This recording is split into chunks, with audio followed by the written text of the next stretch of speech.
I jumpstart our handwritten newsletter every single week with a custom GPT. I look at my calendar, look at what we've been up to, and look at what events are going on in the world. And I always use these as a jumping off point to start my flow of thoughts, my flow of narrative for the newsletter, which I write by hand every single week, as my mentor, Ryan Lebeck, suggests. Now, no AI garbage, just the real deep dive into what is happening in life, in business, and everything in between. And I always laugh when I kick off this GPT at the duality of life, where we are going from one extreme to another, from handling 3-year-old tantrums when you are exhausted as well, through to holding stakeholder meetings with 9-figure entrepreneurs, to delivering live guest masterclasses amidst a storm, all within the same 2-hour window. And life really is a circus with young kids. So much fun, but a circus.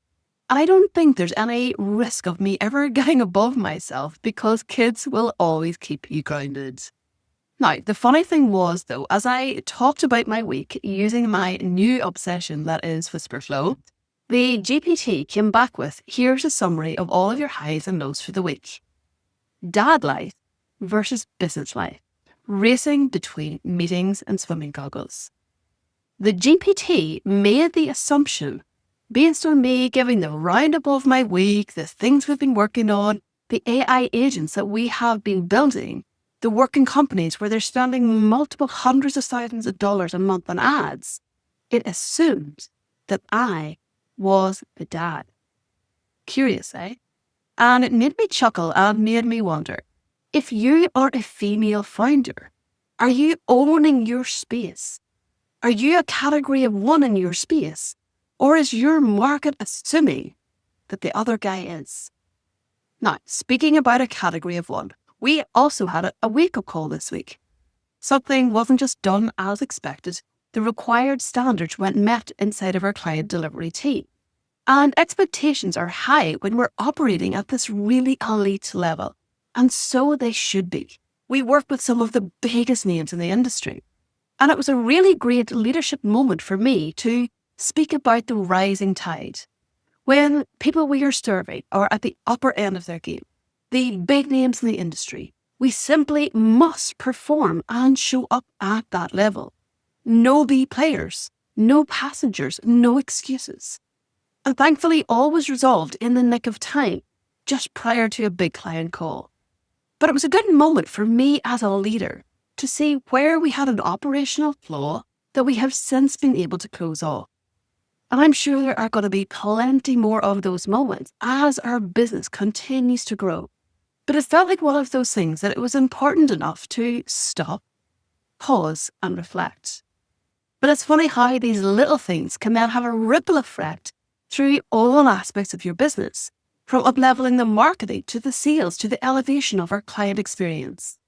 And that brings me nicely to the smart scale component of the client engine, and it's going to pop up on your screen now.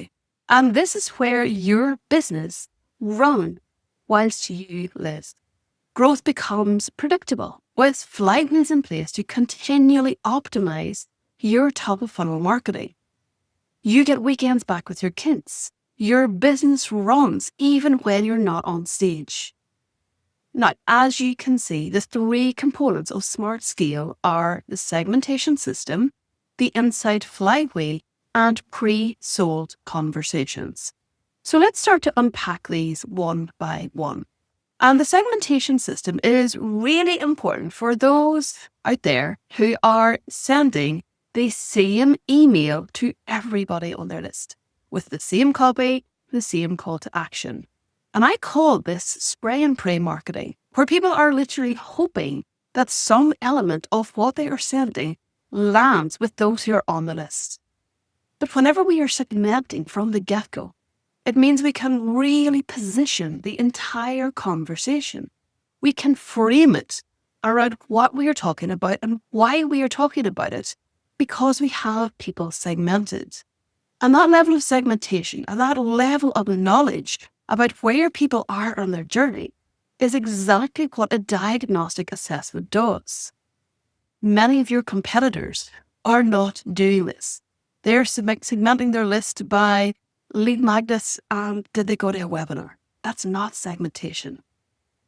Whenever you have this in place, it makes sure that you are the clear, only and obvious choice. And in our case, for example, when a lead comes through our diagnostic and tells us that they are running a $3 million a year company, have 400,000 emails on their list, they're a keynote speaker, they're a prescriptive nonfiction author, we're not going to start selling them emails about how to find leads on LinkedIn, right? Too basic. Likewise, if somebody comes through and they tell us that they are in the foundation builder stage, they're doing low six figures, we also don't want to talk to those people about super advanced AI agent strategies because they are still trying to get the foundations of their business in place. Never mind worrying about things that are years down the road. So that segmentation system ensures that we're getting the right message and the right offers in front of the right people at the right time. And because it's such a personalized experience, even if you're not adding thousands of people to your email list every single week, your content converts like crazy because it is so potent. Now, the second part is the Insight Flywheel, and this is one of my personal favorites. And the reason being is that you'll have heard me say before that data equals power, and data over time gives you insight. Now, goes without saying that you need to have water going through your pipes to get said insight. And whenever you hear me talk about water in the pipes, we mean leads.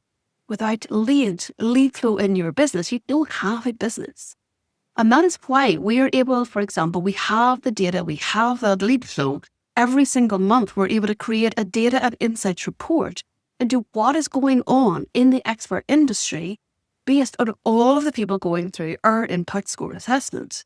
It gives us insight into trends, behaviors, patterns of behavior in our markets.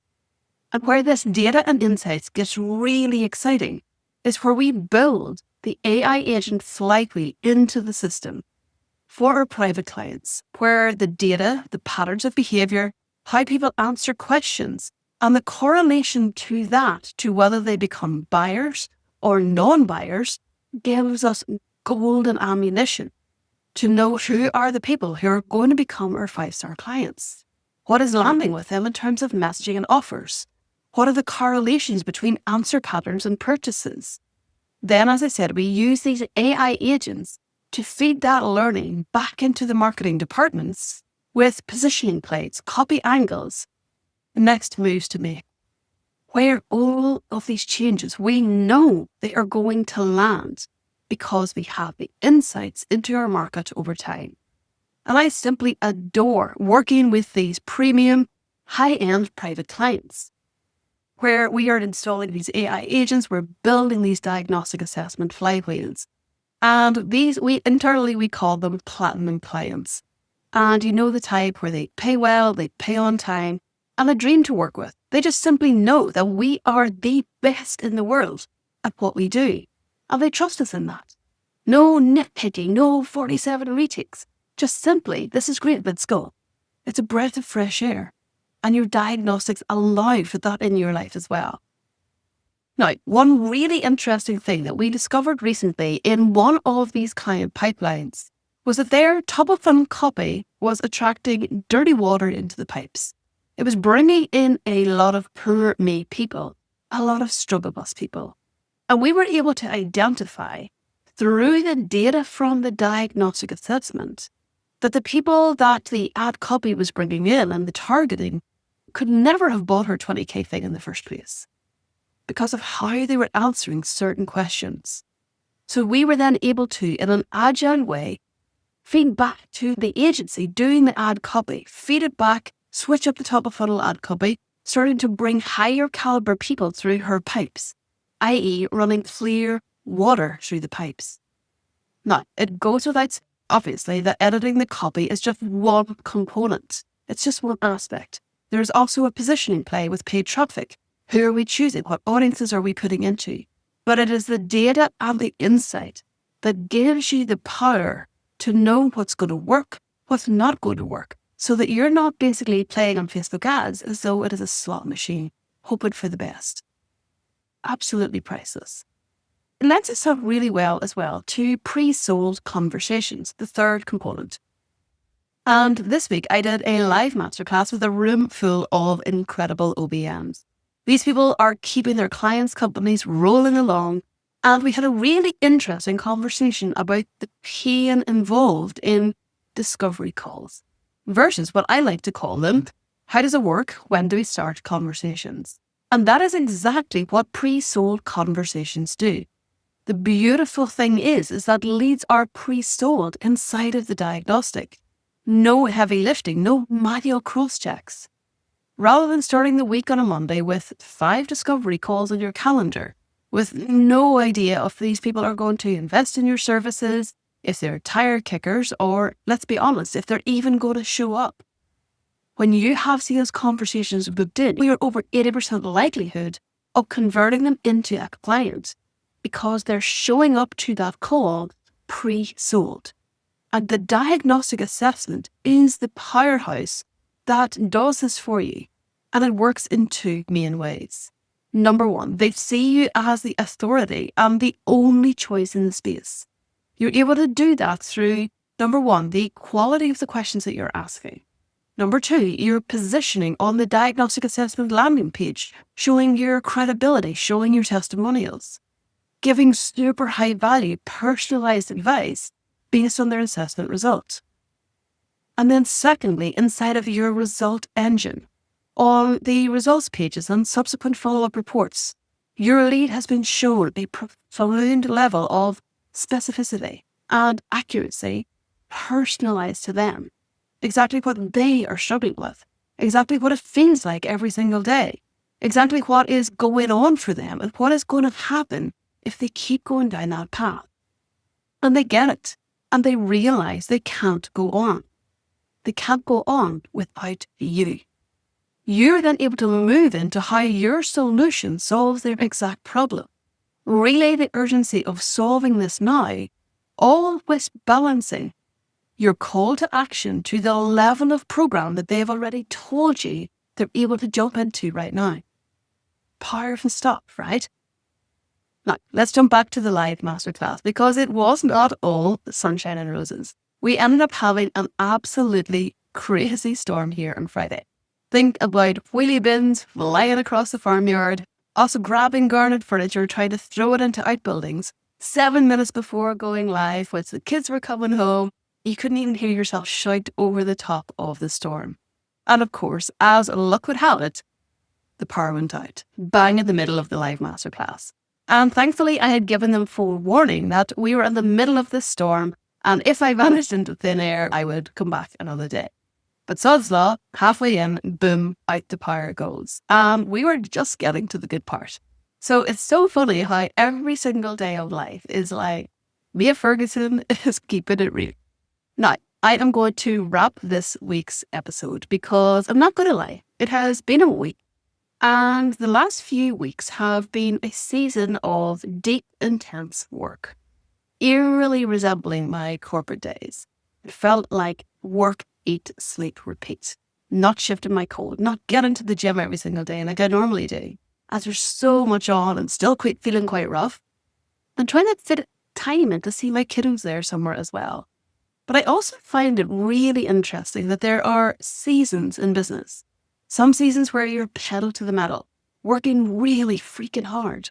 And then seasons where everything is just humming along nicely. So what season are you in? Let me know down below in the comments. And I know that I adore my work. I love working. I get so much pleasure, so much enjoyment from it. That's just how I am built. But I like to think about keeping that balance. I do take the foot off the pedal every now and again, so as not to end up in bed sick like I did years ago. And at the moment, it just feels like we're in such a place of momentum. It is wild. So many clients joining us, so many exciting things going on. And I, for one, am enjoying every single moment of the momentum.